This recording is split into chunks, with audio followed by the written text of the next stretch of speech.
There is probably something right now that you want. A goal, a raise, a relationship. I have realized that what sits between you and achieving that thing, no matter how big or small that thing is fear. It's building those relationships. It's writing down your dynamic dozen, the 12 people you want to meet in the next 12 weeks. It's saying something in a meeting that might get your wrist slapped and get you a compliment in the same afternoon. Ask to be put on a project, even if it's not what interns typically do. Ask to present the work, even if it's 5 full-time employees who also were part of the project. Be the one who sends the comms every week, because the person who sends the comms oftentimes gets the lion's share of the credit. Be the person who diplomatically disagrees live in a meeting and get that wrist slap and that compliment, but at least you're standing out and people know who you are. And the final thing I will say for people who are early in their career is, and this is a totally different type of tool, but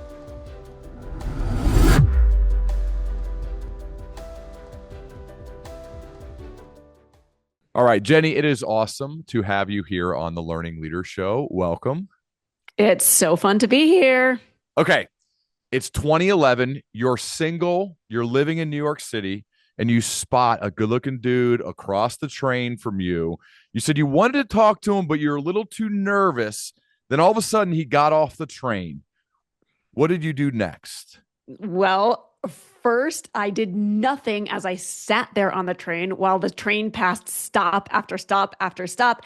And frankly, Ryan, I let life pass me by. Because, who goes up and talks to an attractive stranger on a subway, right? And also, I had all these fears, like fear of failure. What if he's married? Fear of uncertainty. What if he's a convicted felon? Fear of judgment of others. What if 100 people stare at me while I make a fool of myself on this packed train?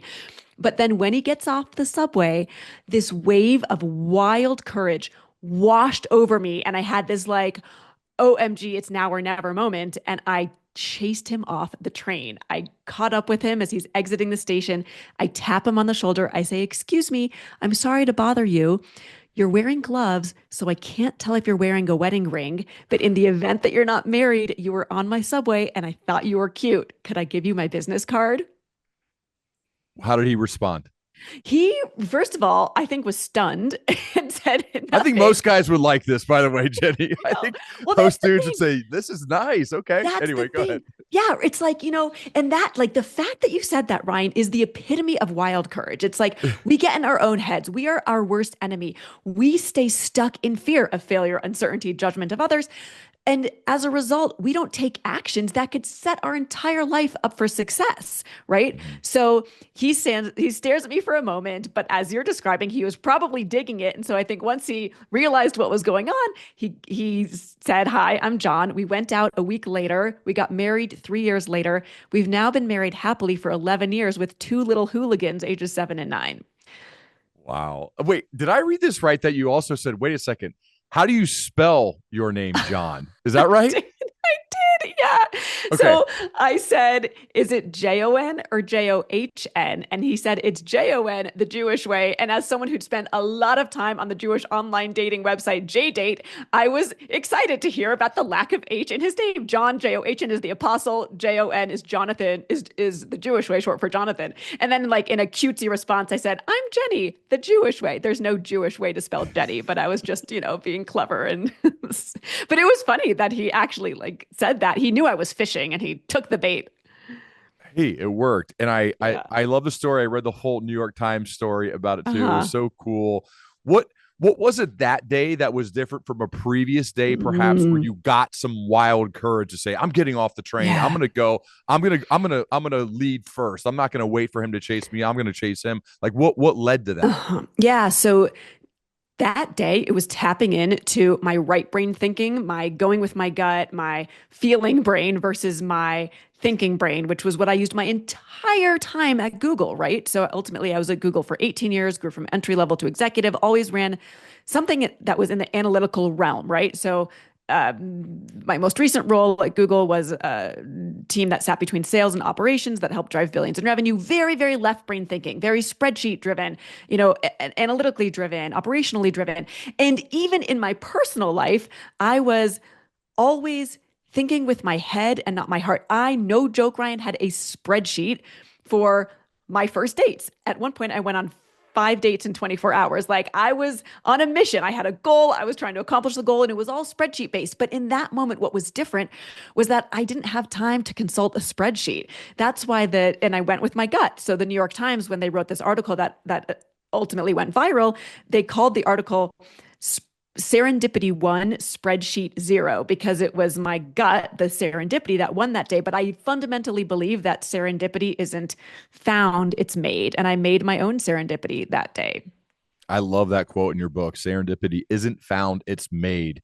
And we're going to go deeper and we'll pull the string on a few different parts of the book that Sure. I really enjoyed and found useful and entertaining. But could you go a little bit deeper on this idea of serendipity and how others who are a little scared or they listen to that voice in their head that's lying to them and they don't put themselves in positions to let serendipity happen?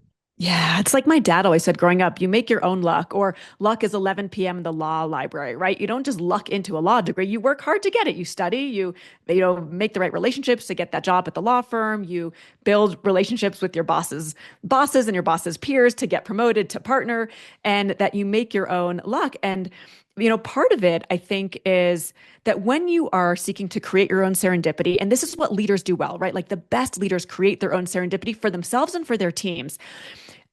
Understanding that a success mindset precedes success itself is fundamental to this, because when we do get in our own way, when those three fears block us from taking action, it is because we think, oh, somebody else deserves that. Like that would work for, the person who's already the VP at the company, but I could never do that. Like I could never push back on this idea of how we should run this go to market, operational process. Or let's say you're at an ice cream factory and or CPG company and you think, oh, well, we should try a vegan ice cream flavor or whatever it is.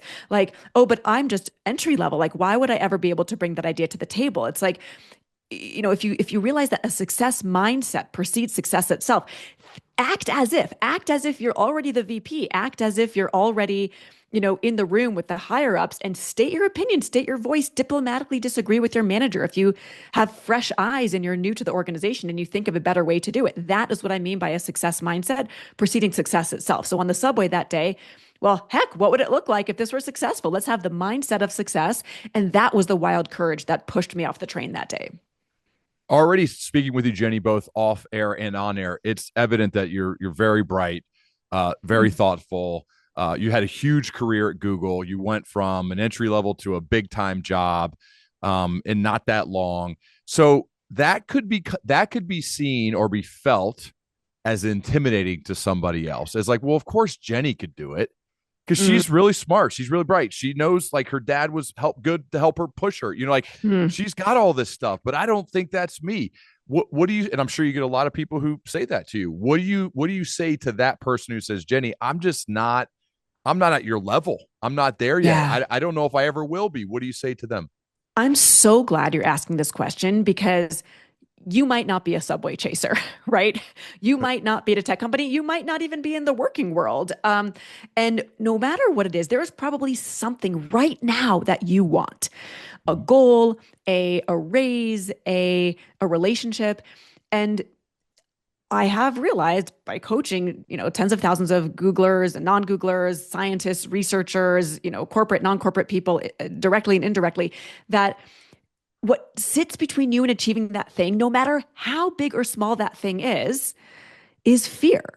And wild courage is essentially the process of feeling that fear and taking action anyway. It's the set of tools that helps you go after what you want and get it. But what you want right now might be seemingly small. Maybe you are looking for a new role and it's just a question of who you're going to reach out to. And so, have you written down your dynamic dozen, the 12 people that you should meet in the next 12 weeks? That has nothing to do with chasing a stranger off the subway. That has nothing to do with leading a large organization at Google. It's simply writing down 12 names. Or let's say you're seeking a promotion or a raise at your company. Try a Monday Mini-festo. Like I get real practical real fast, Ryan. So we I can, love it. like, I love the practical tools. It would break my heart if we had this conversation and we talked only in theory. So I'm going to probably pretty often go to the tools. But the Monday Mini-festo is this mini-festo, not manifesto, because it should only take 15 minutes to write. And it's 4 bullets. 2 things you're proud of last week, 2 things you're excited to work on this week. I cannot overestimate the power of communicating what you're doing in your role. Like it or not, it's not just what you do in your job, it's what your manager thinks you do in your job. And the standout performers to me were the ones who would send me this. It can be a Friday Mini-festo, but Monday is the alliteration. So the Monday Mini-festo. And you could even, if you're a leader, you could even send that to your team and then just CC your boss and your boss's boss. Keep everybody in the loop about what you're doing. And yes, it takes a couple extra minutes. It is so worth it. And then when you're ready to write your accomplishment bullets, you are right there with everything, all teed up to write those. Because who remembers in March what they did in January? Well, and I think it's good to create forcing functions in your life. If you know you're going to write those bullet points every Friday or every Monday, your mind is on the lookout for doing them, Yes. for finding and searching out opportunities, running towards the tougher things at work. That's how you get promoted. I mean, we know this, right? The people who get promoted run towards the really challenging projects slash problems, tackle them, like form a team, do whatever they got to do to run towards the tough stuff, the things that everybody else runs away from, and then finding a way to get it done and then documenting the process. I think having your Mini-festos or bullet points on Fridays or Mondays to send to others is a great forcing function to keep you on the Yeah. lookout for opportunities. Yes. And not just the challenging stuff. Like, this is a yes and yes, 100% the challenging stuff. Also, the stuff that matters for the organization. Like, Yeah. there are like 17 things anybody could do on any given week. Well, say yes to the big, say no to the small. Yes to the big is the stuff that's challenging, the stuff your boss cares about. Do you read the VP's weekly email of their updates, or do you just archive that because it's not directly sent to you and it's sent to, 5,000 people? Read that email. Set up time with your boss's boss, at least twice a year and say, these are my power assets, the three things I bring to the table in terms of strengths or expertise or passions or, growth areas that I'm excited to work on. And, what could you assign me to that might align with that? That is the stuff that's big. The increasing customer satisfaction by 12% year over year, or launching that vegan vanilla ice cream flavor, or whatever it is. Say no to the small. Well, what's small? Being the 18th person to reply all on the happy birthday Jimmy email, right? Give Jimmy a high five in the kitchen, or the water cooler, right? What's small is attending every meeting where you neither add value nor derive value. Those meetings add up. And or being the person who's always taking notes in the meeting, or always, organizing the dinner for the offsite. Like, sure, someone's got to do this stuff, but if you're always the person doing it, you're falling prey to what I call NAP work, NAP. My mom coined this acronym, love her for it. NAP, not actually promotable work. And that is, when you say yes to everything, you're signaling, responsibility, but you're not signaling more authority. You're signaling, responsiveness, but you're not signaling promotion. Our assets. I love that. Okay, let's get practical again for Sure. a second. I I'm sure everybody has too. I've worked for a boss when I was VP level. Let's say when I was VP level, I worked for a boss who was very insecure about me going above him. I had a Sure. relationship with the CEO of the company. That's how I got in, and he was very insecure and weird about that. And so going above him. So you said email your boss's boss. Going above him, it was dangerous. What do you say to somebody who has somebody like that, like an insecure ego, like the opposite of a learning leader? What do you say to people who have a boss like that? If you want to do you just skip that for this person, or like, how do you have those conversations? Okay. There are so many people out there that must feel this way, right? Like, and at first, I think the question is, what's the truth and what's the tale? Is the Yep. truth that they don't want you to go above their head, or is that a tale you're telling yourself, right? Truth is a verifiable fact. Tale is the story you create to make sense of the facts. So first, ask them, right? You never want to go above without keeping them in the loop, right? Mm-hmm. You need your manager to be on your side. So if your manager is not on your side, that is like the biggest career limiter possible. So you Yes. definitely want to keep them in the loop. But how many people are scared to ask? How many people are scared to ask their boss because they just assume they're telling themselves a tale? They assume that their boss will say, "Oh, don't do that." But if given the right context and the right um, understanding of what your intention is, then they might say yes. And then some of them might say, nah, I'm not comfortable with that. And then of course you respect that. You don't do it. Another option, like I call this managing higher, right? Managing up, that's the old news, like managing up to your boss. Managing higher is meeting with your boss's boss. Managing diagonally is meeting with your boss's peers, who is up on the org chart, above you, but to the right and left. That's managing diagonally, and those are your boss's peers. So let's say they say, I don't think it's necessary for you to be talking to my manager. You could then say, oh, would it make sense for me to meet with a couple of your peers for mentorship or to get a broader sense of the business?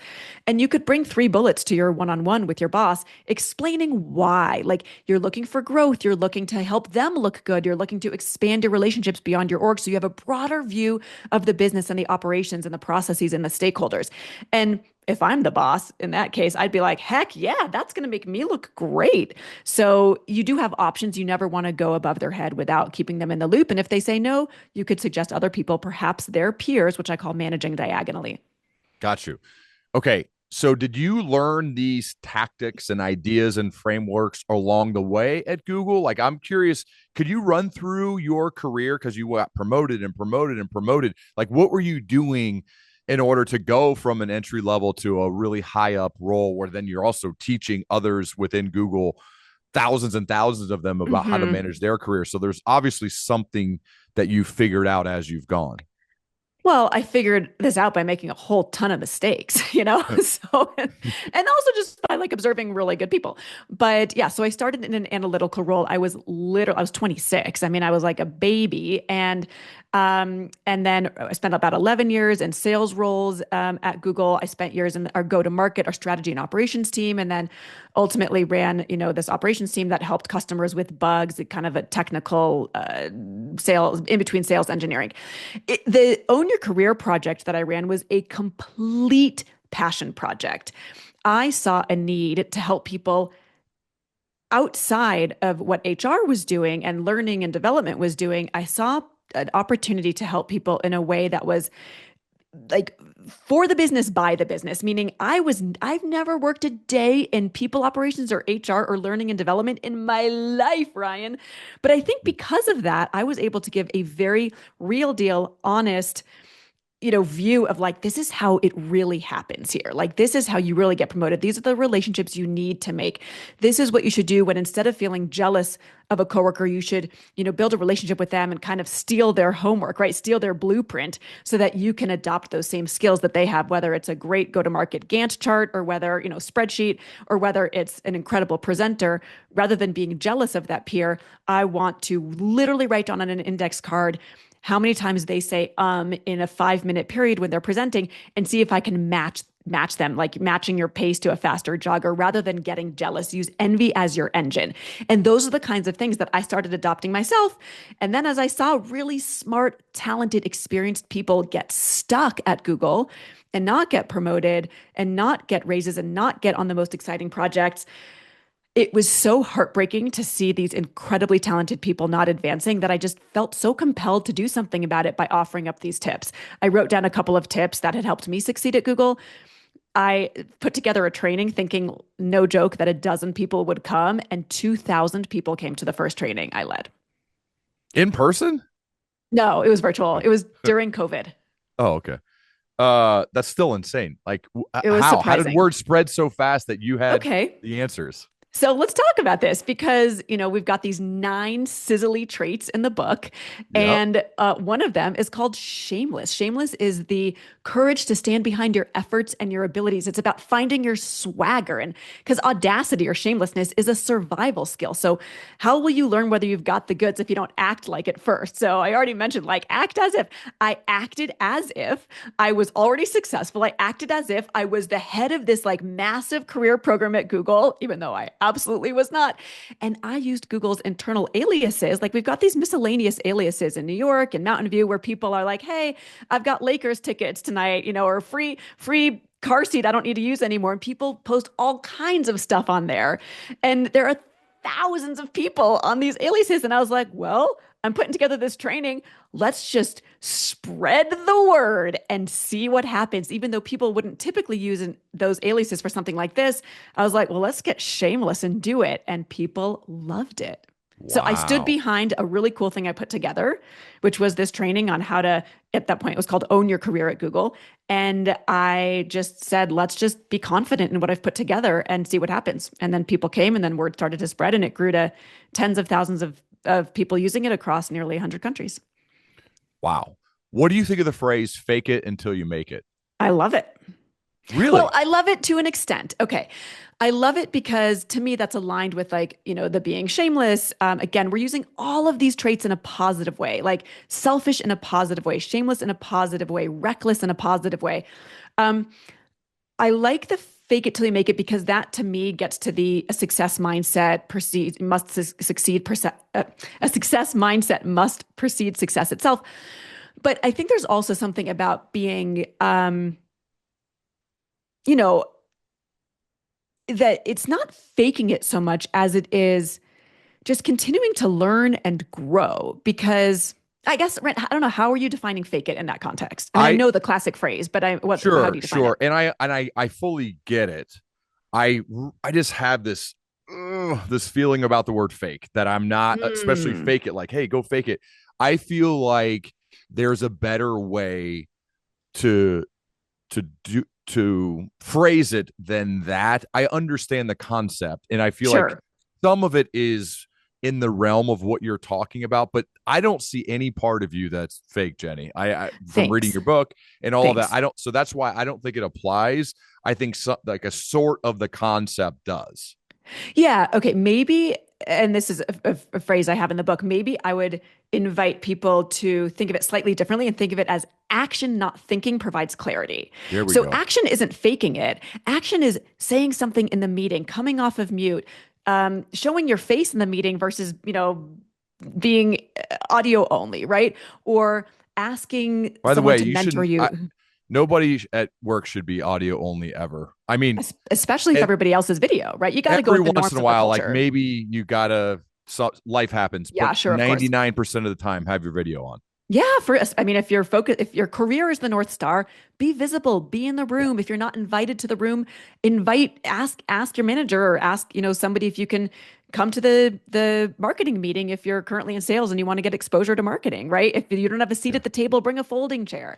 So that is action, asking to be in the meeting. It's action to speak up. It's action to ask for a mentor. It was action for me to chase this hot stranger off the subway. So maybe that's the invitation I'd give to people is action, not thinking provides clarity. Because how much do we sit in our own heads? And Ryan, I got to tell you, I'm an entrepreneur now after 18 years in Google, and it is hard as heck to put myself out there and to take that action. There are 300 books that I sent out to corporate contacts, heads of learning and development, CEOs, chief sales officers for their sales kickoff, or people who book keynotes for the year. And everybody got this like fancy book box and it was super cool. And now I have to send the follow-up emails saying like, hey, did you get the box? Did it arrive? Are you booking for 2025? I'd love to come in and add value by way of a fireside chat or a keynote or an interactive workshop. And I sent 200 of the first 300 follow-up emails, thinking, of course, 100% of people will book me within 24 hours of receiving this email. And guess what? The win rate was not quite 100%. And it has been so hard for me to send the last 100 emails because I get down on myself. I feel like a failure. I feel like this book is never going to work. Nobody cares what I have to say. This book's been written 1,000 other times, which is probably not true in this case because I don't think anybody has a book with a chapter called manipulative. But, I just have to keep tapping back into my own wild courage and my recklessness to err on the side of action and my shamelessness to, just to go out there and put myself out there and send those last damn 100 emails, even though I get in my own way too and live in fear as well. Yeah, I was gonna say sometimes I remember talking to James Clear about this with like his personal habits. Like, don't you feel like this responsibility to live up to this thing that's almost impossible to do? I gotta believe, like, how do you feel? Like you have to, if anyone sees Jenny Wood and you're like, wait, she doesn't seem that courageous to me. Sure. What's going on? Like, Yeah. how is that for you? Um, it's real. I Yeah. mean, it's especially making this transition as an entrepreneur. And this is what I've discovered is like Sure, at Google, yeah, blast these email aliases with tens of thousands of people. But like, I'd already kind of made it at Google. I'd already reached a level of recognition or success that like I felt like I had the right to do it. This book is all about taking action when you don't yet feel like you have the right to do it, because that's what the most successful people do. And so I think part of that is like, and I'm sure you can relate, whenever you're starting something new, maybe you launch a new podcast, maybe you write a new book, maybe you start a new job, maybe you're starting a new project on your team, maybe you've moved to a new city and you're building friendships.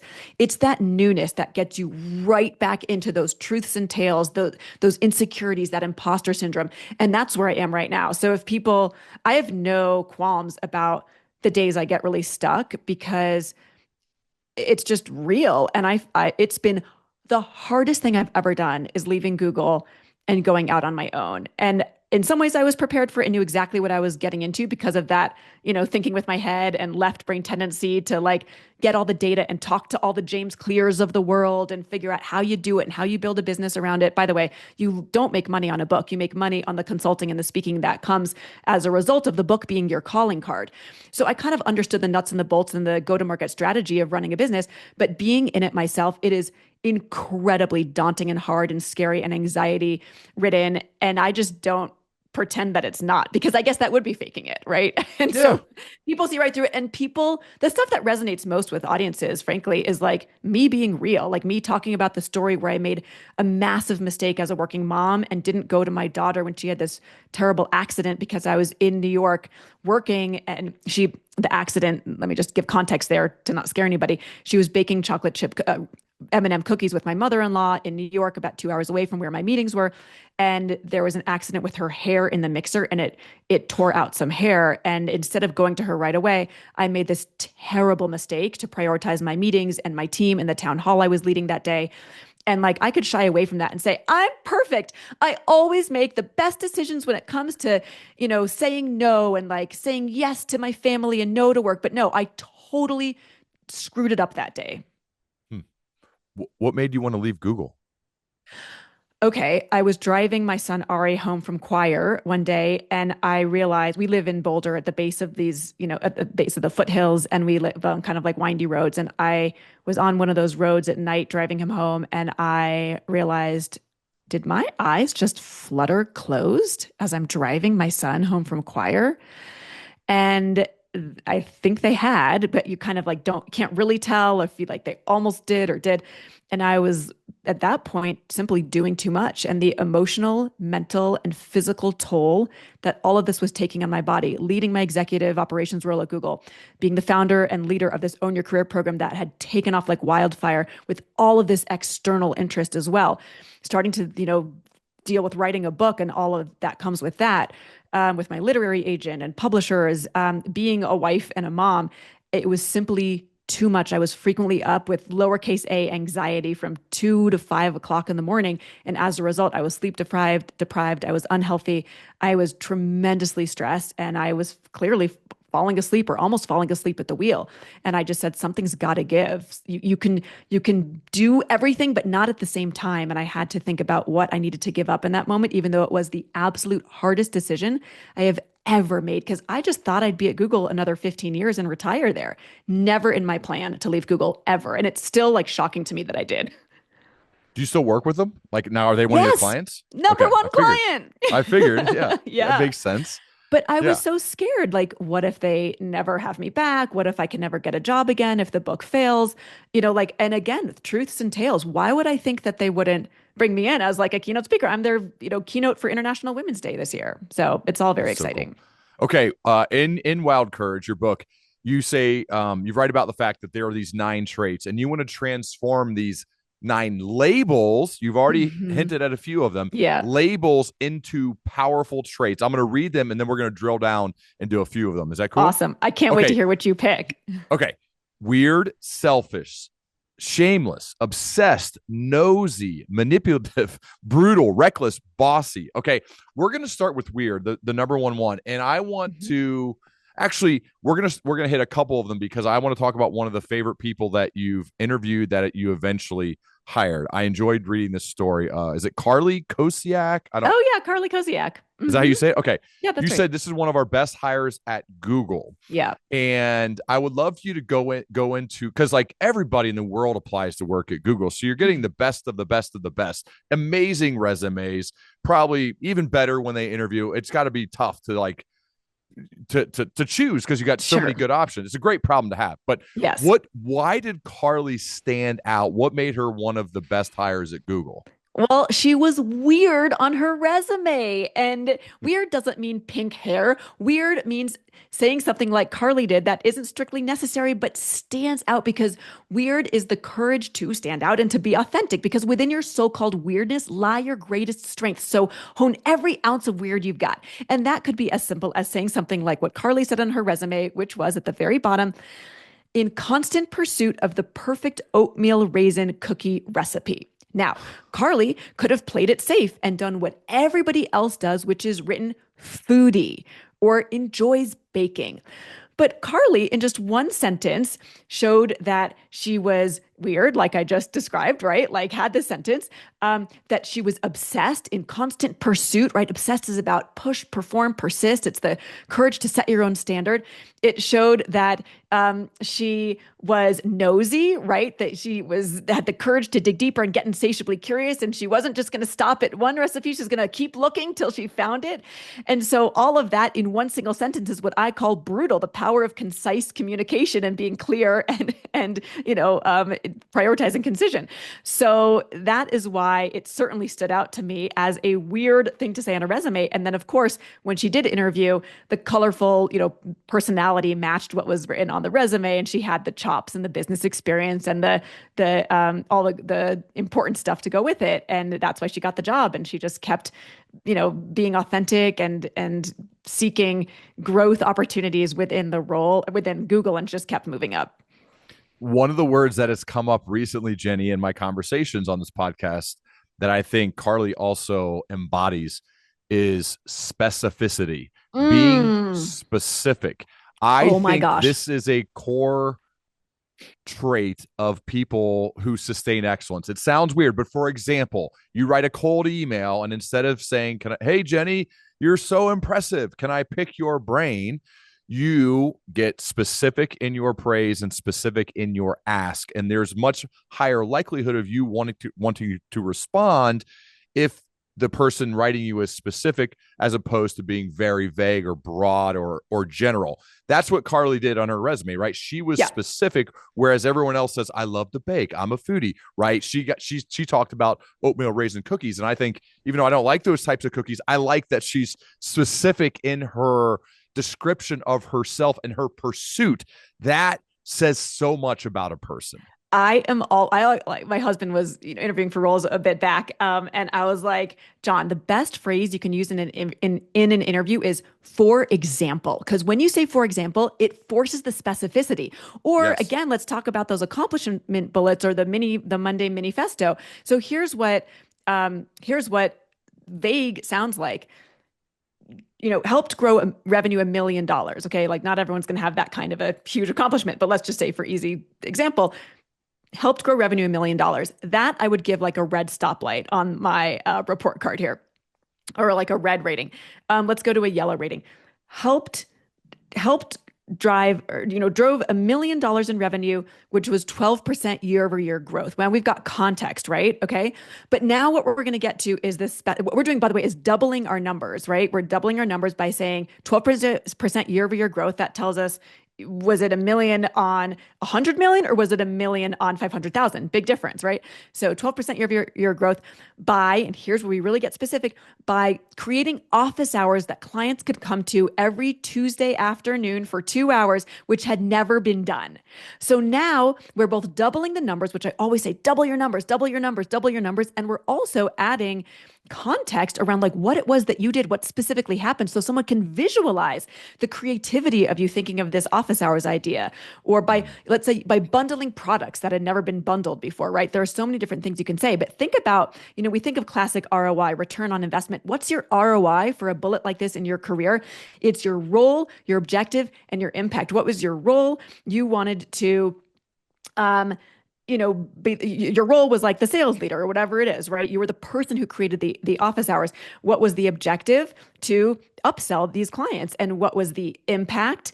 It was the 12% year-over-year growth and $1 million. So double your numbers and think ROI, role objective impact on any resume bullet, any accomplishment bullet, or any bullet in your Monday Mini-festo. Although actually, I also want to not make people crazy here and make them feel overwhelmed. Your bullets every Monday or Friday don't have to be quite that involved. Like, I'd rather people write very simple bullets like, hey, I led 2 meetings last week and it went well with the client, if it means sending the email versus feeling like every bullet has to have 17 numbers and, ROI. Yes.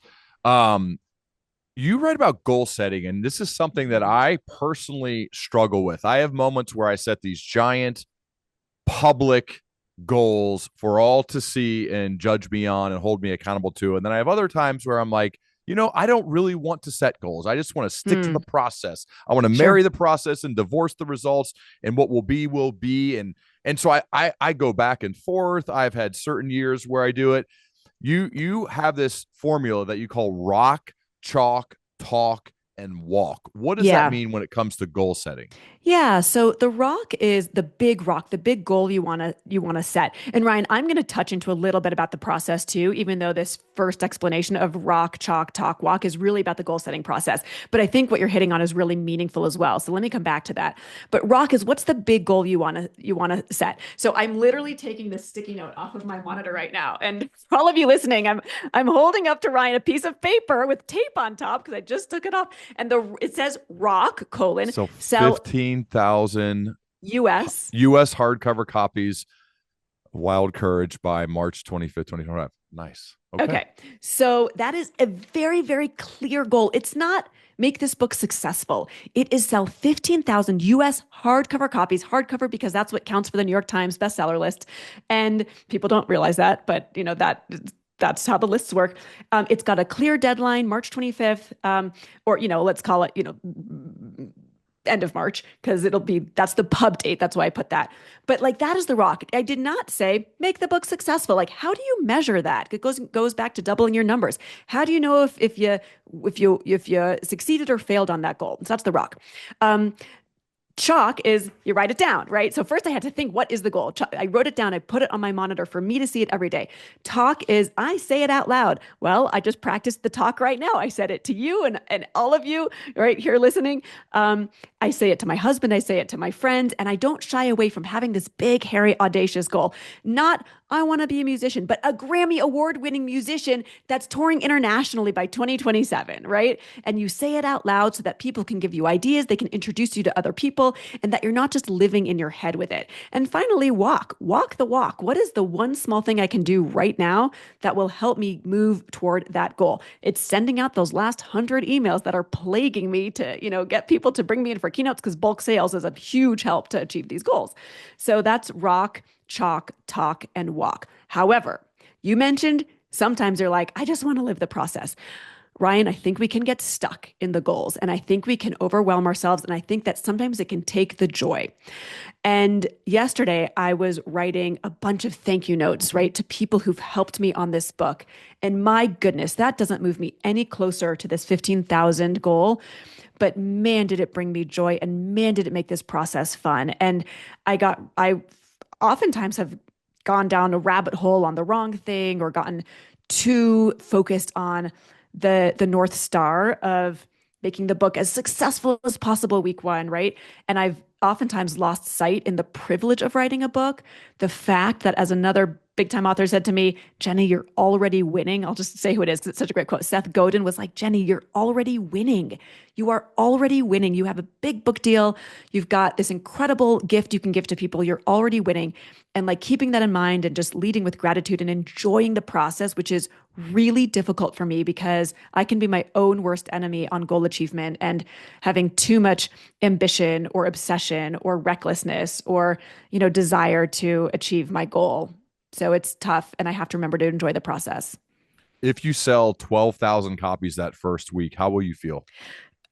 You're asking such good questions. I'm going to feel great. I'm going to be momentarily bummed, but this is something called impact bias. It's a classic cognitive bias. It's a social psychological principle that states that when we anticipate a negative event, getting laid off or not getting the raise we want or not getting the project or getting harsh feedback from our boss or a breakup, a relationship, we think that that negative feeling is going to feel worse and last longer than it ends up feeling. And there's a ton of science around this. It's called impact bias again. And so I've already visualized that moment of getting the call from my agent that I did not hit the New York Times or, only sold X number of copies. And what will still be true is that there will still be 12,000, not 15,000 people in the world who have my book in their hand and who are going to be better because of it, who are going to be more confident, more able to ask for what they want. They'll be better able to kick their imposter syndrome to the curb. I will have shared my stories about both my maternal grandmother and my paternal grandmother in, the obsessed chapter and the shameless chapter for my grandma and the nosy chapter for my bubby. And I will have shared those stories with the world. And like, this is the whole point of writing a book and putting the work out there is to help people. So what if I help 12,000 and not 15,000? The book, if it's good, will get recommended by other people. And eventually the book will, find itself into the right hands. And I will feel thrilled about the individuals that I impacted and those notes I get back from people because I'm already getting them about how this work is impacting their life and helping them get promoted and helping them get the raise and helping them be happier in their relationships because they're standing up for what they want confidently now. One of the things people say is you gotta play it cool. Play it cool. Like let them come to you. Like put out I'm thinking of Dumb and Dumber. Like I'll be over by the bar, putting out the vibe. Sorry, that's just for me. But Great. you play it cool, right? And you're like, no, we're gonna play it hot. What does it mean to We're going to play play it it hot. hot? Yeah. So play it hot is a strategic decision to not fit in. We're going opposite of middle school, right? Where everyone's going to wear the same jeans and the same crop top. Oh my gosh. Side note, I see what these girls wear in middle school and I'm horrified, but that's a conversation for another time. But whatever it is, they all are shopping at the exact same place, getting the same style. That you don't want to stand out in middle school because that's like social suicide. But at work, you want to stand out. It's the only way that you will get the cool projects. Like leaders keep lists. They have a bench of who's going to do the maternity and the paternity backfills. By the time the job rec for an official job is posted, sometimes it's too late by then. Like you need to be building those relationships. We talked about this at the top of the call, but it's building those relationships. It's writing down your dynamic dozen, the 12 people you want to meet in the next 12 weeks. It's saying something in a meeting that might get your wrist slapped and get you a compliment in the same afternoon. If you're the intern, sure. Wear the expected, like here's playing it cool as an intern. Wear the expected business casual attire, nod in every meeting, keep your video off because you don't want to stand out. You want to play it cool. That is a perfect strategy if all you need is that fancy company's name on your resume for the 3-month stint. But if you want to be competing and getting the job against the 20 other interns there, you best be playing it hot. Asked to be put on a project, even if it's not what interns typically do. Asked to present the work, even if it's 5 full-time employees who also were part of the project. Be the one who sends the comms every week because the person who sends the comms oftentimes gets the lion's share of the credit. Be the person who diplomatically disagrees live in a meeting and get that wrist slap and that compliment, but at least you're standing out and people know who you are. What does it mean to watermark your work? Watermarking your work. This is, I almost pulled this from the book, and I'm so glad I didn't. Watermarking your work is putting your name, your title, and sometimes even your picture on any work document.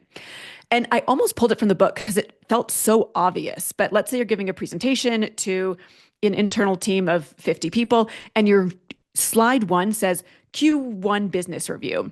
No names, no contributors, no picture, no way to get in touch with you. But sometimes that Q1 business review makes it way to like 300 other people at the company. Let people know that you made this deck.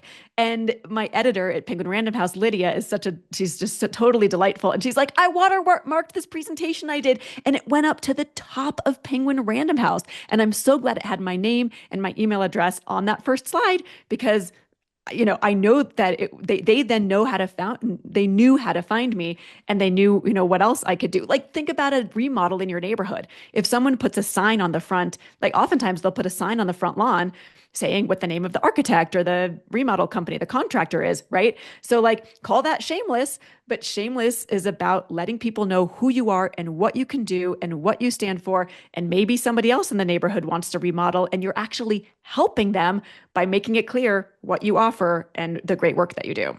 Be proud of your work. Absolutely. Yes.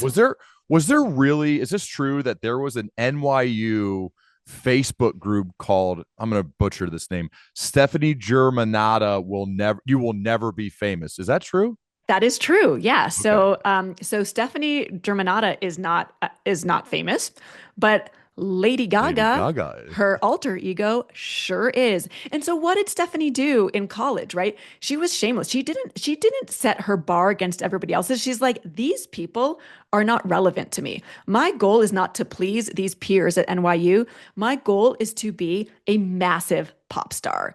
So she just tuned out the noise of the naysayers and the people who weren't relevant for her success. And that is part of what being shameless is. Huh. That one's got to be tough. How do you help somebody? Like, I personally, I think, struggle with this. I remember talking Sure. to Adam Grant on this, which I know you guys are colleagues as well. And he said, I said, dude, this whole like self promotion thing is really hard. I want to sell books too. I want to Yeah. promote the podcast. He goes, I go, promoting myself gives me the ick about myself. He goes, you're not promoting yourself. You're Your promoting help. the work, and your Yeah. work changes people's lives for the better. Keep Ex- doing it. And it really helped, but I Yes. still have those days. I still have those days. What do you think about that? Yeah. So, again, if we're talking about the shameless chapter here, this is the courage to stand behind your efforts and your abilities. And because like, and maybe I already said this, but it's worth repeating that audacity, shamelessness is a survival skill because you are there to create value in the world for other people. And the thing that made me want to call this trait shameless is because I was in a meeting and someone came off of mute and she said, I have a shameless plug, but I created this document and like a spreadsheet rather. And I really think it's going to save everybody at least 30 minutes on this call. And I cringed. I always wince when someone says, this is a shameless plug. Plug away. What is the shame, right? It's like we're taught to be we get these things instilled in us as kids. Don't rock the boat. Listen more than you talk. Wait your turn. Stand in line. But we are then doing a disservice to everybody else in that room or who might be interested in your work by not making it available to them. So as soon as she said that, everybody had all these emojis flying on the call of like, oh my gosh, this is so helpful. The chat was exploding. I can't believe I've been wasting so much time doing this process. And now I have this spreadsheet from you that saves me time. So, if we can even just start small, right? Like, again, you might not be a subway chaser. That is okay. How do you start small? Maybe replace this is a shameless plug to I have something that I'm proud of that you might find valuable. Like, we're not Yeah. selling, we're helping people. Well, the problem with this is everybody knows that person in the meetings that speaks up too much and doesn't add value, that actually makes the meeting worse. And Yes, some of us have the fear of like, God, I never want to be that I don't want guy. to be that I don't guy. want to be that guy, and I'm picturing some of those guys right now, Yeah, and so I'm like, I would rather wait, or maybe I'm gonna, you know what I mean? So like, how do you manage this balance? Because I want to be I want the things I say to be useful, to be valuable, to be helpful. I don't want to make this meeting worse. I don't want to make it longer than it needs to be, sure. right? Like, how do you manage that balance? Okay, so this is well, there's a concept I call trait traps, which is when you take these traits too far, right? Obsessed is about, how you should push, perform, and persist. It's not about grinding yourself into a workaholic pulp. And or work, a workaholic and grinding yourself into a pulp. But Yeah. I would argue that I think the pushback, and like I expect plenty of pushback on this book. It's terrifying to think about what the pushback might be. I already know of companies who, say, "Ooh, this doesn't align with our values. We can't bring you in." But what I offer is that first of all, it's all obviously tongue in cheek, right? This is all using these traits in a savvy and sane way for good and expansion of the pie for everybody, not redividing the pie. But if you are somebody who thinks, no, Jenny, selfishness, is the big problem in the world. Being manipulative is where we're all getting it wrong. Being being shameless and everybody just coming off of mute and saying too much is the problem. I would say that think about 10 people or think about 20 people in a meeting, Ryan. Okay, I guess that's a big meeting. There's going to be the one guy who or girl who says too much and who's kind of annoying and who like doesn't know when to shut up. But think about the 19 other people in that meeting who I'm guessing you would feel struggle with too much imposter syndrome or Mhm. don't get out of their own way or live in too much fear or have great, brilliant ideas and they're too scared to say them or too nervous or think, oh, what if it was already said before? What if anybody disagrees? That's who I've written this book for. If you've ever had a moment where you wanted to say something and you were too intimidated to say it, or you had a good idea and you held back, or you wanted to take action, but you thought, I'm not ready yet, or my website's not perfect yet, or I don't have the right label, or position at this company to have this opinion. That's who this book is for. And I would argue there are far, far, far more of those people in the world than there are of the people who say too much in a meeting. Jenny, Agree or you're disagree? yes. Oh no, 100%. 100%. Yeah, I think it's just like the profession of selling. That was my background for 12 years before doing Mm-hmm. this full time. And you talk to a non-sales professional, someone who hasn't worked in the industry, and they'll say, like, oh my God, I hate that so much. I hate Yeah, salespeople because they had a bad experience with a bad sure, buying sure. a car or something. And so they just think they hate the entire profession because of that one or two or three bad experiences. Where if you actually interact with an awesome sales professional, it's you usually build a genuine relationship, and that person only sells you something if they can genuinely help you. Like their solution solves a problem. It's the same Yeah, way, like we're talking about. Like you get the one person sometimes ruins it for all of the yeah, rest. And I think yeah. that's what we're talking about here. That one person in the meeting can ruin it and makes you everyone else say, let me just chill because we already had one loudmouth in here. I don't want to risk Yeah. being the second, you know? Yeah, and So you don't have to be a loudmouth. It could yeah, simply be speaking your mind, sharing your good ideas, giving three options and sharing your opinion, right? Like even that's a very simple tactic of yeah. how you can show yourself as a leader. But if you this there's a lot of leaders listening right now, and as a leader, your goal should be to coach and support people to be better than they think they can be. And as a leader, your job, like if your title is director, direct, right? Don't shy away, don't him and haw around decisions like I did earlier in my director career. Like have the confidence and have the shamelessness to make decisions, to be a little bossy. And I think Yeah. it can be a beautiful thing to steer others to success. I love it. Jenny, if let's say you're meeting with somebody who's earlier in their career Yeah. and they aren't 100% sure what they want to do, but they do want to leave a positive dent in the world, what are some general pieces of life/ career advice you'd give to that person? Yeah. So everyone's going to have a performance review, and everyone is going to, because we have this negativity bias, right, which is another classic cognitive bias to focus on your strengths and your opportunity. Sorry, focus on your opportunities, not your strengths. So when you walk out of your performance review with your boss and they say you were good at apples, bananas, and pears, and I want you to work a little bit more on strawberries, what do? You go home and you say to your partner or your friend or your parents, I'm no good at strawberries. When you are early in your career, I want you to focus on your strengths. I want you to put 75% of your effort into your strengths. Focus on your apples, bananas, and your pears, if those were the three fruits that I that I said. Go to your boss and ask for more projects that align with apples, bananas, and pears, right? And then also using that same 75% rule. This is tip number two of three I will share here for early career professionals.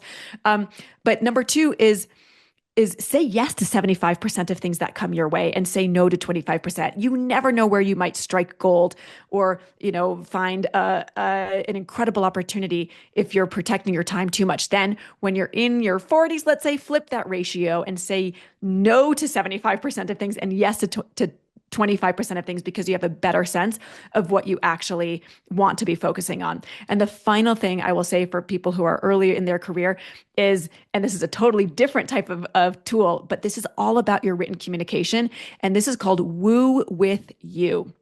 Woo with you is starting as many of your sentences in your emails with the word you as opposed to the word I wrote an Mm. email, a thank you note to someone who had me in for a keynote recently, and every sentence started with I. I loved doing this keynote. I had so much fun partnering with your team. I love the gift basket that you sent me. I dove right in. And then I was like, oh my gosh, this is so focused on me. Focus on your audience. That is a great tactic. Call it manipulative, but in the healthiest way to build influence through empathy. So I rewrote the whole thing. You were incredible to partner with because of your speed, your creativity, and your energy. Your team was top notch, and I loved their interactivity during the session. You might benefit from this new leadership training I'm workshopping if I could add value to your team. You sent the most delicious gift box, right? The first version all with I, the second version all with you. That's really good, really tactical. And side note, if cauliflower could be pizza, you could be anything, right? I I mean, mean, it's sitting over your right shoulder. Brilliant. What does that mean to you? it means that all the stuff can be learned, Ryan. Yes. Every single thing with these tiny little tools and tactics and tips and tricks. Oh, we didn't get to tame the octopus. I love the communication tool called Tame the Octopus. That is something you can learn to be a more succinct speaker in an interview, in a one-on-one with your boss, in a meeting, and all this stuff can be learned. So to me, if cauliflower can be pizza, you can be anything. It means that if you have a growth mindset, if you think of maybe you're not XYZ, but it just means you're not XYZ yet, that you really can be anything. And who wants cauliflower pizza anyway? Not me.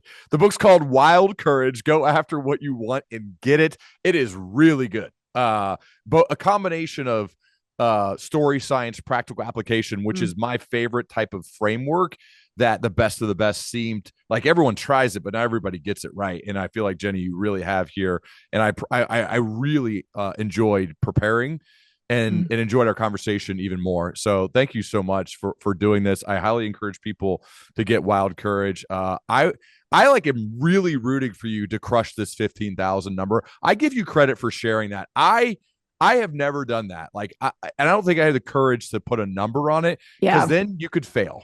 Then you could fail publicly. And I give you huge credit for doing stuff that most people are not willing to do. And I think that's really cool. I think and it's also inspiring, like to me and to others, to be willing to put that out there, even though there's a good chance you could fail because that's a lot of books. That's it's a a lot ton of of books to books. sell, especially in the first week. That is almost nobody does it. So Yeah. I think that's awesome. I think it's really cool that you've put that out there. Thank you. And if I don't achieve it, you know what people will think of me? That I am a human who went for something and it didn't happen, and it's just part of life. No matter whether you win or fail in any one given thing, you will never feel as powerful, purposeful, and alive as when you're pushing past that fear to the joy and success on the other side.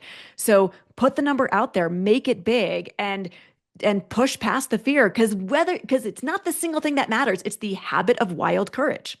Yes. And by the way, people want to get behind a leader who is striving for something big, not a Mm-hmm. leader who's striving for something like, let me hedge a little. No, Yeah. we want to get behind people that are going for it, like going for Yeah. something big. That's what we want to get behind. And I think you're a great example of that. So, Jenny, thank you so much for being here. I would love to continue our dialogue as we both progress. This has been so much fun. Likewise. Thank you so much for having me. And thank you to everybody listening. Love it.